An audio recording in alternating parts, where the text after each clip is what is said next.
सुप्रभात बच्चों, कैसे हैं आप सब।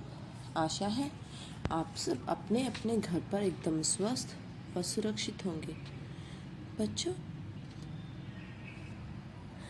आज का हमारा व्याकरण का विषय है समास। आज हम समास के बारे में पढ़ेंगे। तो बच्चों, चलो समास को उसकी परिभाषा के द्वारा जानते हैं कि समास क्या होते हैं, ठीक है, और इसका प्रयोग किस प्रकार किया जाता है। तो समास की परिभाषा क्या है बच्चों।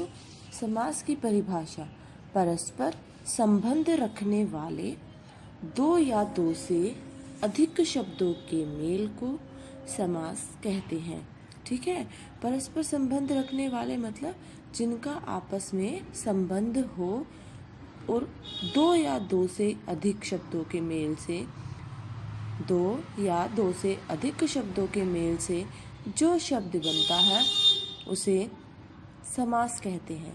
ठीक है, तो बच्चों समास के जो है दो पद होते हैं। समास के दो पद होते हैं, एक होता है हमारा पूर्व पद, दूसरा होता है हमारा उत्तर पद।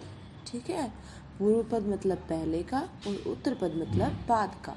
ठीक है, तो समास के कितने पद होते हैं। समास के दो पद होते हैं, पूर्व पद व उत्तर पद।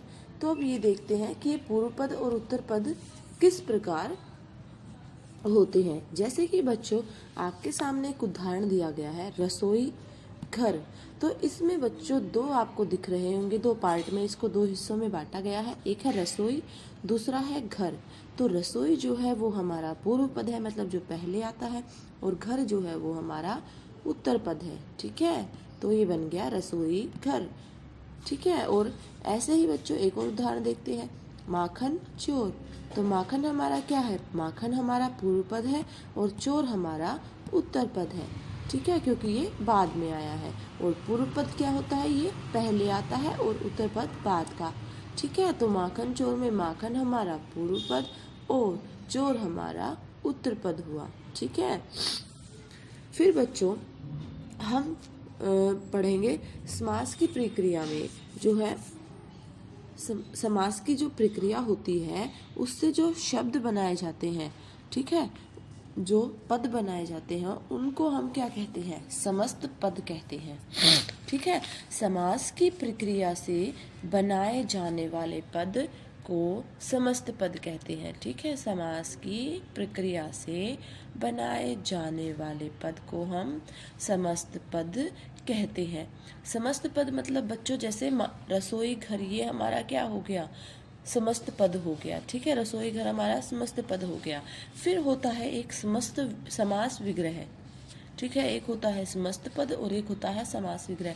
समास विग्रह क्या होता है बच्चों, जब हम समस्त पद का पदों में विग्रह कर देते हैं, मतलब उसको हिस्सों में, जैसे पूर्व पद और उत्तर पद में उसको बांट, जैसे ये होता है ना हमारा पूर्व पद उत्तर पद, तो विग्रह क्या होता है, जब हम उसका विग्रह कर देते हैं। यानी कि रसोई घर का अर्थ क्या होता है, रसोई के लिए बना घर। ठीक है, जैसे रसोई के लिए बना घर, जैसे विद्यालय, विद्या के लिए बना आलय। तो ये जो हमने विद्या के लिए बना आलय किया बच्चों, ये हमारा क्या हो गया, समास विग्रह हो गया। ठीक है, क्या हो गया, समास विग्रह। और समस्त पद क्या था हमारा, विद्यालय। तो ये होते हैं दो पद, एक समस्त पद और एक समास विग्रह। तो इसी के द्वारा हम उदाहरण से जो है समास को समझेंगे। जैसे पहले हमारे सामने दो शब्द दिए गए हैं, जैसे यश जमा प्राप्त। तो ये इन दो शब्दों को मिलाकर हमारा क्या बनता है, समस्त पद बनता है, जो क्या बना, यश प्राप्त। ठीक है, अभी मैं आपको समस्त पद व समास विग्रह समझा रही हूँ, तो ध्यान से समझिएगा। जैसे पहले हमारे सामने दो शब्द होते हैं, जैसे यश जमा प्राप्त। यश जमा प्राप्त मिलकर समस्त पद बनाया यश प्राप्त, और जब हम इसका विग्रह करेंगे तो ये बन जाएगा यश को प्राप्त। तो ये हो गया हमारा समास विग्रह, यश को प्राप्त। ऐसे ही बच्चों जैसे दो शब्द है हमारे सामने, पूजा जमा घर।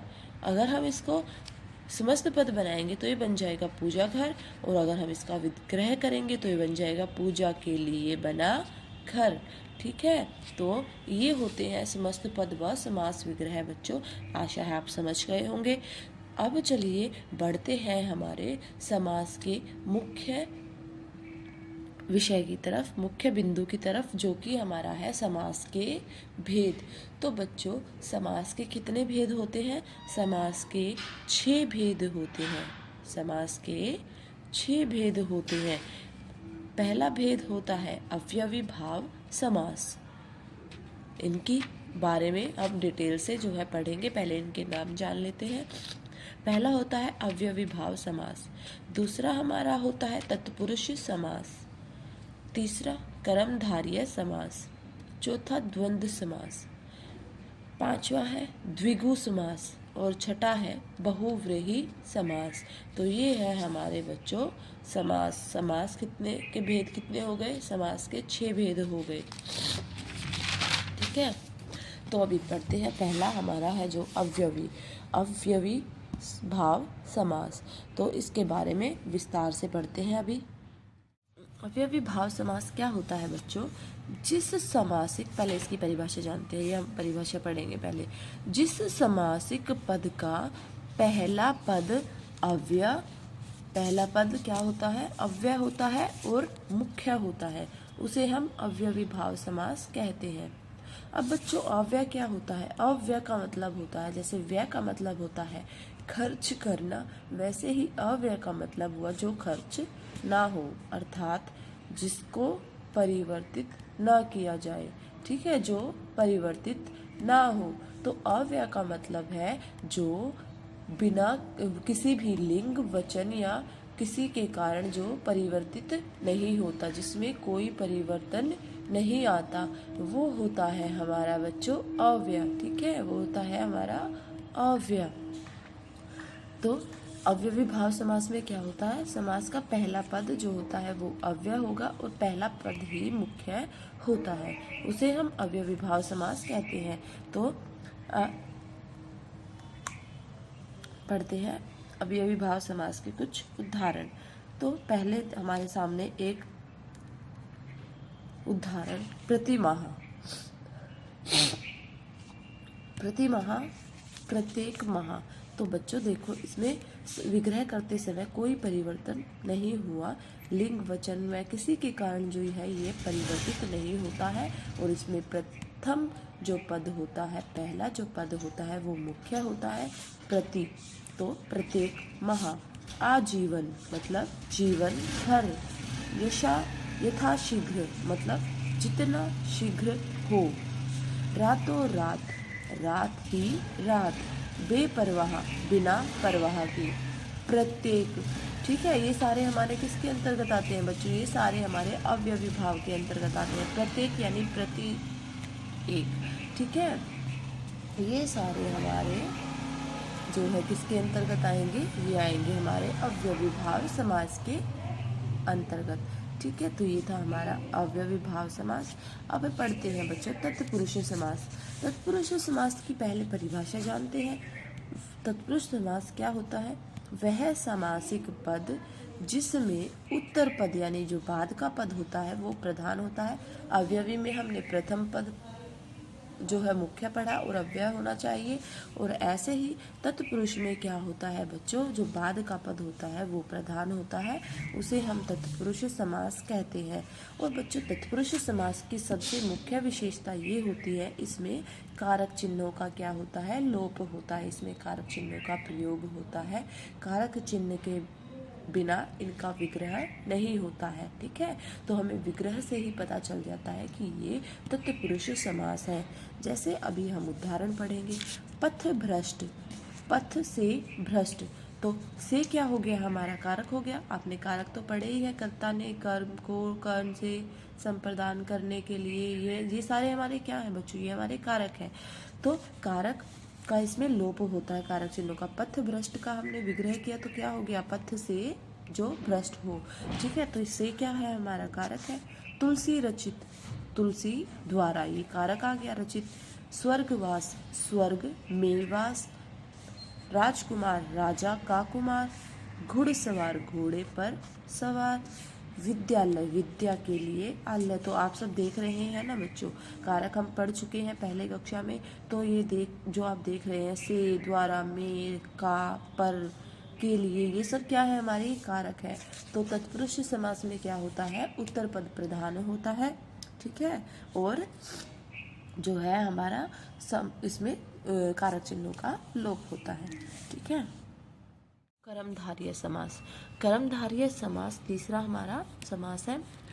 तो इसकी परिभाषा जान लेते हैं।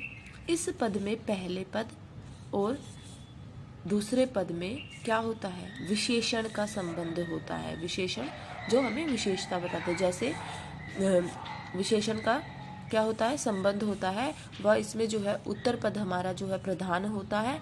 इसमें विशेषण, विषय, उपमेय, उपमान, ठीक है, इन सब का क्या मिलेगा आपको, इस सब का समावेश मिलेगा। इसमें जो है विशेषण का संबंध होता है, मतलब विशेषण हम पढ़ चुके हैं पहले कक्षा में। विशेषण का अर्थ है जो हमें विशेषता बताते हैं, संख्या व सर्वनाम की विशेषता बताते हैं, वो हमारे विशेषण होते हैं, ठीक है। तो इसमें क्या होता है कर्मधारय समास में, इसमें विशेषण का व उपमेय, उपमान व विशेष्य विशेषण का संबंध होता है और हमारा उत्तर पद जो है प्रधान होता है। अब चलो उदाहरण से समझते हैं, जैसे लाल गुलाब। तो लाल क्या हो गया, गुलाब जो है कैसा है, लाल है। तो ये क्या बता रहा है हमें, गुलाब की विशेषता बता रहा है।